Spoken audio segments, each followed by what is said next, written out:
कैसन रीतिया रिवाज रे ललनवा।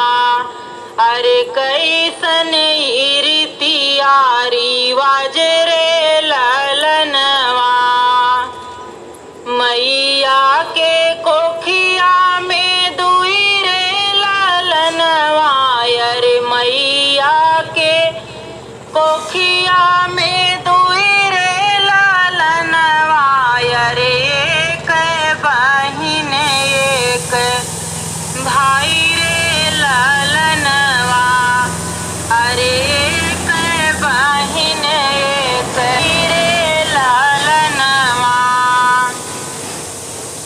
भैया के भैले बाबा बजला बधैया। अरे भैया के भैले बाबा बजला बधैया।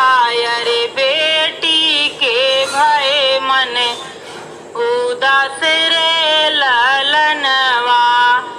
अरे बेटी के भय मन उदास रे ललनवा। बेटा के रखा बाबा अपनी बखरिया। अरे बेटा के रखा बाबा अपनी महलिया। अरे बेटी का भेजा दूरी देश रे ललनवा। अरे बेटी का भेजा दूरी देश रे ललनवा। काहे का मोरे बाबा ऐसन दुई नीतिया।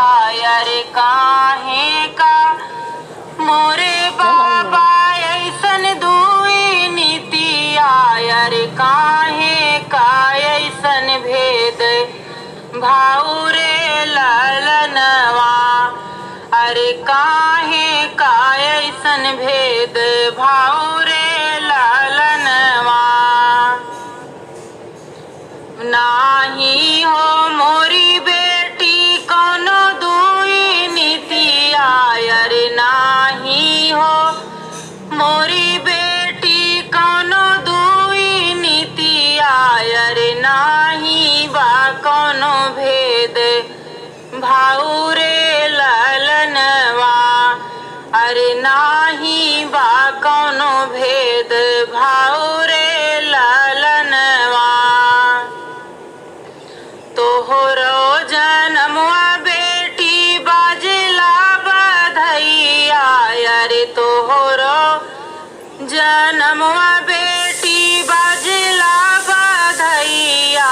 अरे खुश रहे घरवा के लोग रे ललनवा। अरे खुश रहे पापा तोहार रे ललनवा। बेटी बियाह करके जाली दूसर देशवा। अरे बेटी बियाह करके जाली दूसर देशवा। अरे यही गुने बाटी लाचार रे